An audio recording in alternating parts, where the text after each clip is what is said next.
There is a place, a National Historic Landmark right here in Pittsburgh that I always tell people to visit when they're looking for less conventional recommendations. The Cary blast furnaces are kind of hard to describe. They are huge and imposing and rusty, but there's still so much humanity literally riveted into the place. And it's one of the last pieces we have that really shows our city's history as a steel-making giant. And when you go, you are not just going to stand there. You can take their industrial tour and learn all about iron making, the workers who helped build America, and the culture that developed around them. Or you can learn about graffiti and art, taste whiskey, or hear about how these manufacturing centers were impacted by the Great Migration. I really can't recommend these tours enough. Learn more at riversofsteel.com/tours. Jens, there is so much going on in the world right now. And sometimes I just need to be a pure Pisces and let the magic of it all take over for a minute. That's why I am excited to check out Meant to Be. It's this new show at Liberty Magic downtown with the magician and entertainer Hennick. He specializes in offering personalized mysteries. If you haven't been to Liberty Magic yet, get on it. It's this incredible speakeasy theater located on the very same block where Houdini once performed for Pittsburgh near the turn of the century. It's like a perfect setting for a mystery show. Get your tickets at trustarts.org/magic before they disappear.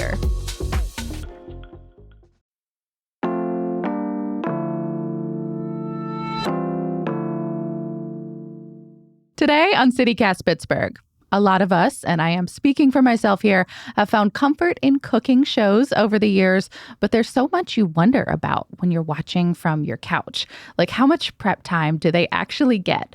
Is it hard to perform in front of so many cameras? And really, who washes all those dishes? We are with a Pittsburgher who recently got a shot on a new PBS series, and he's here to share as much as he is allowed, plus how the Steel City helped inspire all his delicious-looking food.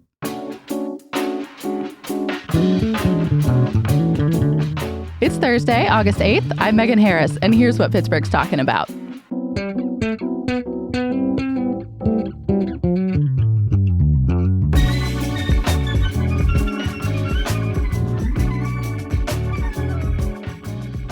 I'm with Doug Heilman, who recently competed on the latest season of PBS's Great American Recipe. Welcome to CityCast Pittsburgh. Oh, thanks so much for having me. This is fun. We're so happy that you are here. So this show has been airing now for a few weeks. Mm-hmm. We want to know all of the behind-the-scenes goss. As much as you're allowed to share, I'm sure there are rules about that sort of thing. There is a little contract. No spoilers. Just a little contract, yeah. Well, I binged what is available. There are several episodes out right now in advance of our conversation. But for people who have not seen it, can you kind of describe the show, like what it's like? Yeah, sure. So The Great American Recipe, this is its third season, and it is a cooking competition show. But what I'd like to say is it's really a show about family and place and culture wrapped in a competition. And it's really about that storytelling. Yeah. I mean, did you get to see any of the episodes in advance of them airing to the public nationally? It's like a lot of pressure. Yeah, no, I did not get to see my series at all. And in fact, I didn't know about this show. So whenever... You mean like before you got on it? That's right. Yeah. So whenever I started to kind of discover this show, I binge watched season 2 and learned very quickly what they might be looking for? Exactly. Yeah. So did they find you or did you apply to be on? It's a little bit of both. And so I think there are so many of these cooking competition style shows. Yeah. There's a lot of casting agents out there looking on Instagram and other places. And so I was sort of tapped on the shoulder in Instagram. I got a DM. I thought it was spammy. I was about to say, that sounds like the kind of thing I would immediately register as fake. I absolutely ignored it for at least a week. And then I mentioned it to my husband just randomly. And he's like, that's an incredible opportunity. Did you look up the person on LinkedIn to see if they're real? And I thought, oh my gosh, you are a smart person. Yeah, that's a wise one. Yeah, so they were real and they encouraged me to apply. And from there, it got the ball rolling. Yeah. And the show, I feel like it's got all the production value of like a Top Chef. That's right. But none of the drama, which Popular opinion, I don't like dramatic stuff in what is otherwise a very charming, like sort of Great British Bake Off style show. Exactly. That is the style they're going for. It's very friendly. Right. No one gets eliminated. Right. That is different than their first season. And I think PBS thought, oh, that's a little harsh. So in season 2 and 3, no one gets eliminated. So you can tell the story and really showcase all of those family recipes, the people, the culture, all that good stuff. Yeah. So you get into the show, they choose you. Then what? Like throughout the course of the show, they say it's all shot in Nashville over 8 weeks. Was it actually 8 weeks or like more condensed than that? It's more condensed than that, which is kind of funny because you are saying, hey, week over week, you're doing better. But that might have just been yesterday. Yeah. I wondered because who can take off that long when you're doing a show like this if you have a normal job? Right. We were down there for about a month at the Green Door Gourmet, which is like this beautiful organic farm. It's a very pretty barn. Very pretty. It reminds me of the Pittsburgh Botanic Garden barn. Okay. But, add a farm to it. And they set it up with all these mini kitchens. And I mean, tons of people, like you said, they pour a ton of money into this show, decorated beautifully. One of the set decorators, she's from Pittsburgh. She was there. We had a little hey, I know you. Oh, it was great. Very cool. Yeah. Well, so the whole shtick of this show is about honoring your heritage, being true to your region. You, of course, were born and raised here in Western Pennsylvania. That's right. Tell us about how some of your local roots and that flavor inspired you and you got to kind of pull it into the show. Yeah. So I did grow up here in Western Pennsylvania. My family, we've had a farm since the 1800s. I think my ancestors were here in 1750-ish. And so this farm is still working. We've got cattle and, my dad, my nephews, they're still into it. So it was really easy to pull, hey, this is some stuff I want to highlight from the family side. And then from the Pittsburgh side, number one, I just kept feeling like, oh my gosh, I don't make pierogies and I feel like I should be. But then I started thinking through the Rolodex of everything that's like a stuffed product. We have stromboli, empanada, all these things. So we do a challenge that represents your hometown. And I did this particular thing that had Isley's chip chopped ham, and it had sort of the ham barbecue sauce made with Heinz ketchup on the side. Again, we don't talk about any of those names, but I think it kind of shone through what was happening there was pickles involved in there that were too. Definitely pickles. Yeah, you were really shoving every Pittsburgh reference you could into that dish. I think if I would do anything different, I might have tried to add some boardwalk fries on the side or something. I mean, you did have a challenge where you put potatoes on a salad, not as French fries, but... That's right. I really do that too. I do a roasted potato salad all the time. Well, tell us about that culinary influence part. So those were some specific dishes, but how would you say that your background, your family kind of inspires the way you approach food? Yeah, I think that, I'm from a family where all the ladies were cooking all the time too. And then we have this beef farm. And so we always had big gatherings, big family stuff. And, when I started thinking about what do I represent, I didn't want to repeat anything, but my cooking, I think, I'm a home cook. I'm not a chef, didn't go to culinary school. And You're a very good home cook, though. Thank you. You and I met because of an episode we did here on CityCast Pittsburgh with Aleka Sweeney. That's right. She is a trained chef, and she started Secret Menu Social. And you were one of her guest chefs. I was, yeah. I mean, I like cooking at home and elevating it a little bit. I'm a kid, from 1974. And so when I was growing up in the 80s to 90s, all of that food TV was coming at us. And so I not only learned from my family, but I learned from those nascent food channel type shows or what's on PBS where it was more like the stand and teach you something show. Yeah. And that's really what informed my cooking a little beyond what my mom would have showed me. It's still home food, but it's a little elevated. And that's what's challenging and fun to me. Let's try a new ingredient. Let's try fish sauce and something or, something I didn't grow up with. Yeah. So it sounds like a lot of German food, That's right. A lot of stuffed things. That's right. But also very pretty dishes because you get judged on presentation. Oh, absolutely. I mean, that was one of the criteria that we learned about, that you need to make a dish truly in 60 minutes.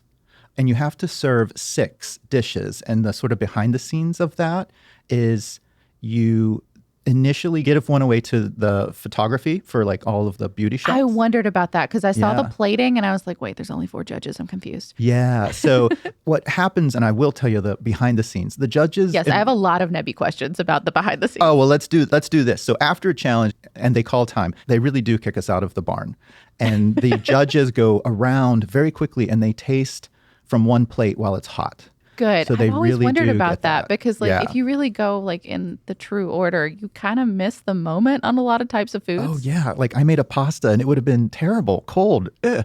And so you know that they tasted it hot and made some notes, but then they keep those 4 other plates remaining. So when we do come in and we shoot the judging round, it's 3 judges and a host, and they all get the remaining plates. So the other interesting thing is we never got to taste our own food or anybody else's food on the show because That's a bummer. I know. I think the only thing we did get to try was we did a baked episode. I think it's episode 4. And the baked goods, they did bring some of those back to us. So we were able to try those, but that was it. Yeah, I didn't know this, but that's kind of, I guess, a tradition of this series is that they do like a bake sale type thing, which I think is kind of a cute play, but you have to make so many of the item. Oh my gosh. Let me tell you about that. Because if you think about baking and you think about having 1 hour, like I would never be like cutting a cookie bar as soon as it comes out of the oven. So there are some other like technique things you need to think about before you execute on that challenge. And that's just it. Everything has to work in that 60 minutes, which is really interesting. And it eliminated maybe 80% of what I thought I could make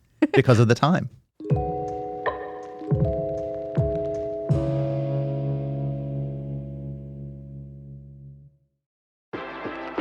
Hey, Yins, one of my favorite parties of the entire year, Arborade, is coming up so soon. It's Tree Pittsburgh's annual fundraiser, and it has got everything. Local cider, live music, a squirrel mascot, and they are known for homemade pierogi and an unparalleled cookie table. Plus, last year, they had these forest-themed boozy giveaways. It was amazing. 10 out of 10, no notes. If you want to hang with us by the Allegheny River in Lawrenceville and support an amazing cause, get your tickets now. It's Saturday, September 14th, and just know everything you give helps increase our tree canopy here and ensures our neighbors have access to trees and all of the amazing benefits that they provide. So come party with me. And pro tip, bring an instrument this year. I'm not kidding. Visit treepittsburgh.org to get your tickets today. The land down under has never been easier to reach. United Airlines has more flights between the U.S. and Australia than any other U.S. airline, so you can fly nonstop to destinations like Sydney, Melbourne, and Brisbane. Explore dazzling cities, savor the very best of Aussie cuisine, and get up close and personal with the wildlife. Who doesn't want to hold a koala? Go to united.com/Australia to book your adventure. What would you say was maybe the most fun part of the whole experience? I think the thing that I truly didn't expect was the bonds that I would make with all of the other home cooks. Because they're from all over the country, different culinary backgrounds. This is an exceptionally diverse cast. Absolutely. And that's what I love that PBS is going for, too, is to tell all of these different American stories. And these are great people. They're really excellent home cooks. I'm glad I didn't know them ahead of time, so I didn't know what kind of competition I was coming up against. But after the show wrapped, we started texting one another in a group, and we've probably been in contact every week minimum since the show ended. I was really hoping there was a group chat situation after this. Yeah, definitely. And I love those people. What would you say was the most challenging part of the whole thing? Oh, well, there's a lot going on during the production. It is a 12-hour day. We would do 2 cooks a day, most episodes. And so you cook like crazy, and then there's all the judging. And behind the scenes, you're really getting judged for about 20 to 30 minutes. So it's a couple of hours. And then you reset and do it all again. So those are long days. And when you are in the moment of cooking, you look up, your station is kind of ready with some things you asked for. I heard you chanting at one point, mise en place, mise en place, mise en place. That's right. Yeah, because you just got to keep it together, right? You got to keep it together. You just got to keep it together. But you look up and there are 8 camera people. I had a camera person named Athena. She was the only female camera person. I love her. She was on my station like the whole time. So you had a dedicated camera person. Yes. So that tracks. That's right. So there are easily a dozen people in the center of that barn looking at you, and there are producers in the moment shouting at you like, what are you doing right now? Talk to us, but don't talk to me, just talk. And so you're cooking, but you're also being asked to verbalize what's happening. Yeah. My producer heart hurts for how much editing is probably involved in all of that. There's a lot, I'm sure. Yeah. I mean, did you ever feel like pressure to like be clever or funny or like present yourself in any kind of way? Well, I would say I had an advantage because I've been doing some other things. I've been doing a YouTube channel casually for 10 years. I've done some monthly spots on Pittsburgh Today Live for 2 years. So I'm used to sort of that quick in the moment being on. But I don't know. I don't know if anything really prepares you for it. And really you want to have a natural moment. But I do see in the editing process, they keep catching me making all kinds of weird noises and reactions. Yeah, you got a lot of mouth noises. There's a lot of like oop or weep or exactly. I think my favorite was zippy. Yeah. I definitely remember that one. Well, I guess let's get to some of those Nebby questions. Like, do you get to preheat your oven? Like, or do you get to play with like an Instant Pot in advance? Like, sometimes there's so many appliances, and I'm like, where do people even learn how to do this before they get there? Oh my gosh, that's a great question. The advice they gave us is to watch the prior season because there were similar challenges and practice recipes that we thought would fit those. You got coaching. Okay. I got a little bit of coaching as it became real. It's like, hey, you're probably going to be on. And I'm like, oh, wow, this is real. But I don't own an Instant Pot. I did practice one thing, but I actually was told by that production team, they're like, if you don't do this at home, you probably shouldn't do this live on the show. So I sort of steered away from most of that stuff. And then for your question about the ovens, they were very good about knowing this 1 hour. So ovens were preheated to 350. If you needed a pot of boiling water, they actually had pots of boiling water ready for you. So those kinds of things were, offered to you to help facilitate that 1 hour so you weren't stuck. Yeah. Okay, the burning question, who does all the dishes? Do you have to clean anything up? That is the most beautiful thing. When I was practicing some of these at home, of course, you make a complete mess in your kitchen trying to cook everything in an hour. And on that show, you make a really good mess in that 1 hour as well. But there were these amazing culinary production assistants that would come back after we got kicked out of the barn and the judging was happening, and they would clean everything and reset everything. And I just want to take them home with me. It was like the best ever. What about things from home? Like, did you bring anything to help you make, a specifically like Pittsburgh type thing? Like one contestant brought her wok and talked about it a lot. It seemed like that was like clutch for everything that she made. Yeah, I didn't go into it thinking like that. And I would say I was intimidated once I started hearing the one woman shipped moose meat and reindeer and her own canned salmon. And I didn't do any of that. I took a couple kitchen tools and a spätzle maker because I knew I was going to make some German, the drop dumplings. Yeah. And that was about it. Like I had I think everything was in my carry-on. What do you think that you made that maybe repped Pittsburgh the best? Well, I do like that Pittsburgh pocket, even though it's weird. I just think you could iterate on it. That's all. I could, yeah. There's a challenge where I wanted to make what I thought was a quintessentially Pittsburgh dish, and it gets a little changed around, so people will have to watch that one. Okay. If you had it to do again, is there anything that you might add or edit to make it a little bit more Pittsburghy or more true to your style of cooking? Oh, shoot. That is, that's a great question because, of course, after it's all done, you have all these ideas now that you've done it once before. Well, yeah, because you've had the experience. Exactly. I don't know, though.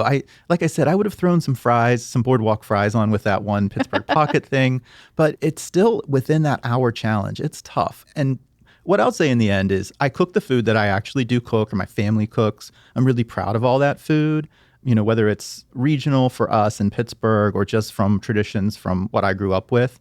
So it's hard to say if you would change anything. I know that people went in really wanting to showcase their culture or their heritage. And I did the same. I think you just want to do your best. But I feel like Pittsburgh is a city that has not always been traditionally known for its culinary greatness. Some of the regions, I think, just lended themselves more naturally to what viewers probably expect to see. Yeah, I agree with that. I think there's a lot of actual cultural diversity in our food system in Pittsburgh that we don't realize as well. The more I get to know other food people and learning that there is, this Taiwanese restaurant over here or somebody's making like really great Indian over there, I think that exposure comes onto the show a little bit, but maybe if there's anything to change, is showing a little bit more of that. Yeah. So the exciting conclusion is coming up on Monday, August 12th. Is there anything that you would say that you can share that we should watch for? Or if you can't, maybe some parting words for people who might want to check out the show, might want to just cheer for a Pittsburgh home cook? Yeah, sure. I don't think I can give away any spoilers, but it is a beautiful show, and it's all about telling those wonderful stories around the food too. So it is about, your sense of place, but but it's even more about family and then the influences you've had your entire life. It's a beautiful show. I think people are going to not only learn about some great food, but they're going to appreciate everything that makes America great in terms of our makeup, our cultural diversity, all of these different stories. It's a very personal show, too, and we're so excited for you. It's been a joy to watch. Congratulations, and also good luck. Good luck in retrospect. Yeah. I mean, it's funny. I've been so fortunate, actually, to have a lot of amazing food experiences the last couple of years, and this is just another one. I don't know if I'm going to be running back to do another competition show, but I'm so glad I did. And I think you should. This is great. yeah, we'll see. Yeah, we'll be rooting for you. Thank you so much, Doug. Thanks for having me. That's all for today here on CityCast Pittsburgh. If you want to root for Doug, he'll be on the finale of The Great American Recipe this coming Monday. It's at 9 p.m. on PBS, and episodes are also on that PBS website. That's where I found them. Doug posts gorgeous food photos on his personal Instagram. He's at Doug Cooking. And if you want to learn even more about the local culinary scene, he's been doing some really fun interviews on his new weekly podcast. It's called The Pittsburgh Dish. We'll be back tomorrow morning with more news from around the city. Talk to you soon.